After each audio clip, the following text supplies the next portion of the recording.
All right, ladies and gentlemen, we're now in the living room, and I'm here with... It's so much more comfortable. It is so much nicer up here, and it's heated, which is a big plus. It doesn't smell bad. Okay, yes, that room does Has not. become It has your fart locker.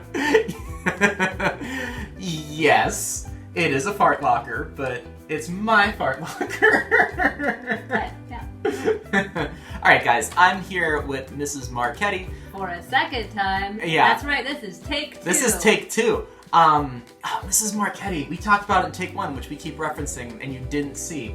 I'm gonna refer to her as Rachel the entire time because it's weird calling her Mrs. Marchetti. Also, I'm not a teacher, so I don't care if they call me Rachel. Right, that's actually a fair, completely fair statement. Sorry, was that too quiet? I need to talk louder, don't I? I have no idea. Okay. Yeah. You let me know. I'm sure they will in the comments All right. section. Alright guys, so I'm here with Rachel because she is a specialist when it comes to emotion, when it comes to the brain, when it comes to lots of stuff. So why don't you explain what you do? I'm basically an expert in everything. You're an expert in everything. I'm a licensed professional counselor. So I have my master's degree in counseling. I'm board certified. I am trained in cognitive behavioral therapy, different types of trauma therapy. I work with depression, anxiety, and trauma mostly, but I do some other mood disorders as well. And I've been doing this for about 10 years now, which is a long time. Yeah, that was surprising. It was surprising last time when I said last time you said it. This time less surprising because this is take 2. Oh my gosh, the baby's awake. You know what? It surprised her. It's still surprising. It's definitely right. a surprise to her. I can still surprise you in this relationship. Oh man. With the baby. With the baby. So kudos that you're holding her this entire time. Our first take, the baby was clawing both of our faces the entire time. So the reason why I invited Rachel here today, and I'm going to speak for the masses. Where's the camera? Camera? Oh, it's this one right here, that little dot. Okay. Yeah. But the reason why I invited Rachel here today is to talk about, and I'm speaking for the masses at this point, why I've been feeling differently. And I'm part of the masses. You're part of the I'm part of the voice of the masses. I'm the voice of the masses. Isn't there a French term for that? I don't know. Get back to me in the comments. Anyway. The voice of the people. What's that phrase? What is that? I don't know. Okay. Les people. Get back to me in the comments. They're gonna know. We got some sharpshooters out there. Yeah. But the... Why I've invited... We're 3 minutes in at this point. The reason why I invited you here today is because, again, speaking for the masses, I just feel differently. And it's dealing with all this stuff, and I get that stress is part of it, but like, what the heck is stress? Why is that happening? Like, what is going on in my brain and body? Okay.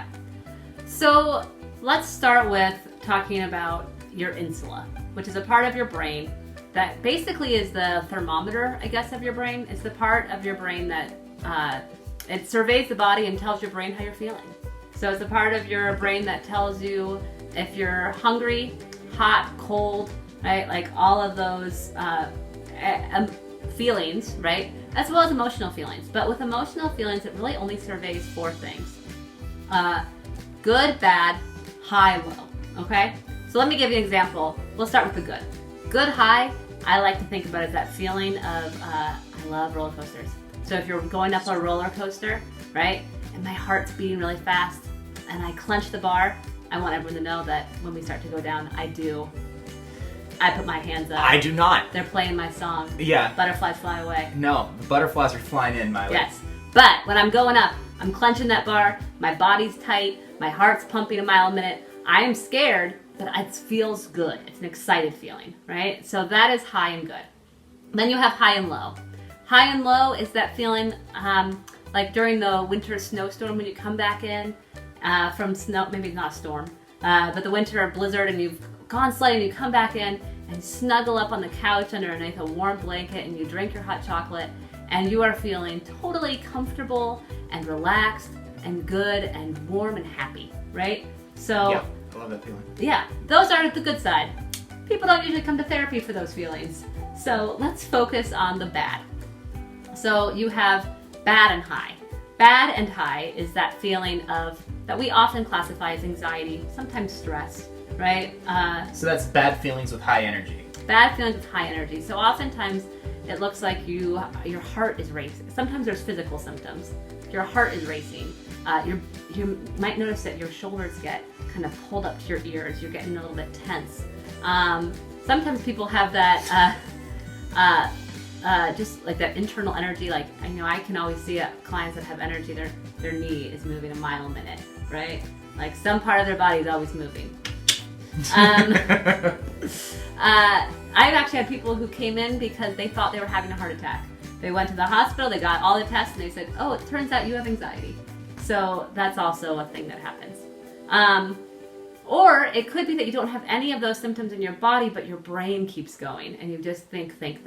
So that is high and bad. The other side is high and low, and that looks more like sadness or depression.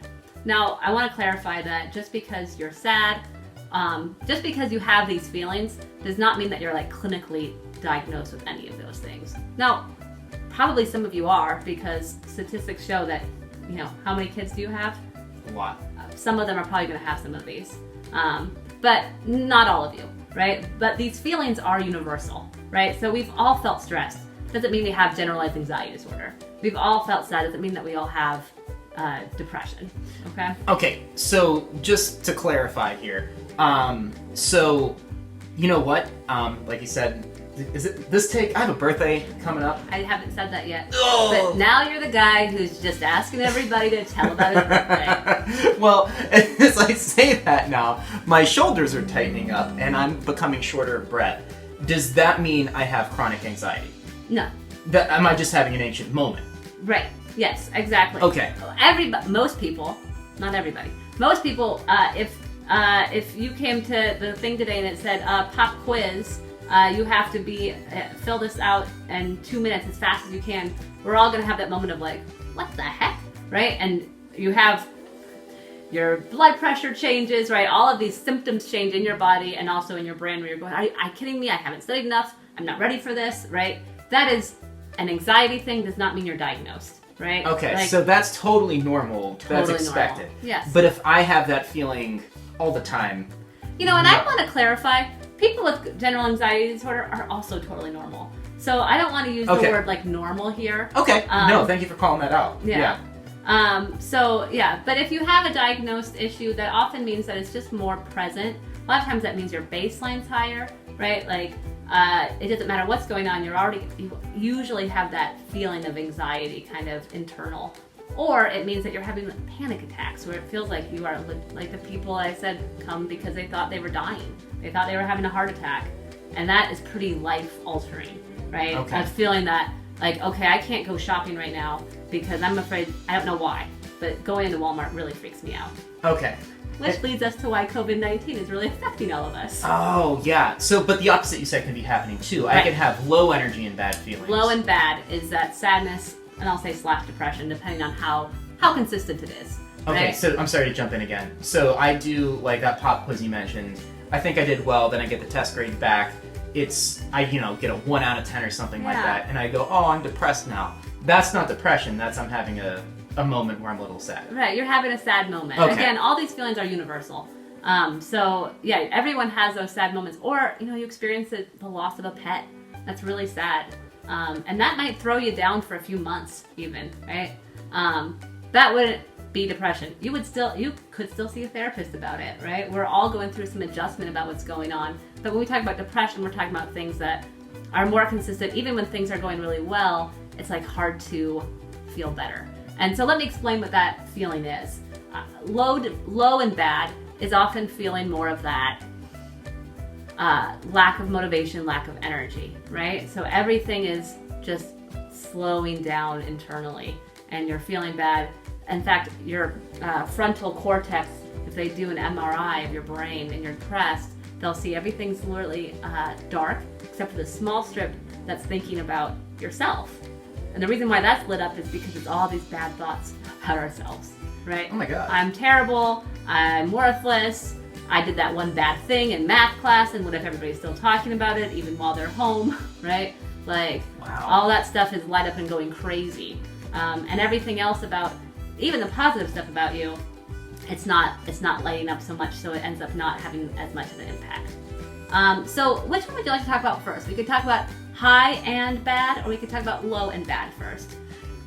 You know what? Let's actually pause right here and save that for tomorrow. We could talk about both, not at the same time, but Okay. Sounds good. separately. Do you want to leave with anything today for this pause? Like, what's the takeaway? What's the biggest thing to take away from our conversation so far? I think the takeaway is an introduction about what we're going to talk about today or tomorrow. About that it's very normal to have these feelings no matter what. That these feelings are universal. And it's also normal if you're going through a really long spell of it. That's also normal, and you can always ask for help. Whether it's short term or long term, it's okay to ask for help. And you can talk to your parents. You can also call some crisis lines. And maybe you could put the Beaver County crisis line in your show notes if you want, if people are feeling really bad. Okay, cool. Is that an okay thing for me to say? I think that's an absolutely okay thing for you to say. All right, we're going to pause here and then post this, and then tomorrow you'll see the rest. Or maybe we'll post both at the same time. I don't know. Okay. All right, here we go. We're gonna I'll probably wear the same clothes. Yeah, me too.